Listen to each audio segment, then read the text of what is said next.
আরো একজন বিশ্বজয়ী হাফেজ পেল বাংলাদেশ। ১১০টি দেশের প্রতিযোগীকে পেছনে ফেলে আন্তর্জাতিক কোরআন প্রতিযোগিতায় প্রথম হয়েছেন খুদে হাফেজ বশির আহমেদ।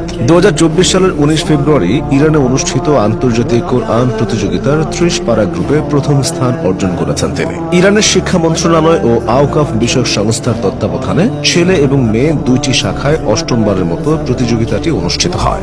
আয়োজনের ঠিক ২ দিন পর অর্থাৎ ২১ ফেব্রুয়ারির রাতে ইরানের রাজধানী তেহরানের সামিট হলে অনুষ্ঠিত বর্ণাঢ্য সমাপনী অনুষ্ঠানে বিজয়ীদের হাতে পুরস্কার তুলে দেওয়া হয়। এ সময় উপস্থিত ছিলেন দেশটির প্রেসিডেন্ট ইব্রাহিম রাইসি সহ সরকারের উচ্চপদস্থ কর্মকর্তারা। বাংলাদেশের নাম আলোকিত করে দেশে ফেরার পর হযরত শাহজালাল আন্তর্জাতিক বিমানবন্দরে ফুলেল সংবর্ধনায় সিক্ত করা হয় হাফেজ বশির আহমদকে। হাফেজ বশির শায়খ আন নাসিরি প্রতিষ্ঠিত মার্কাজুত তাহফিজ ইন্টারন্যাশনাল মাদ্রাসার ছাত্র।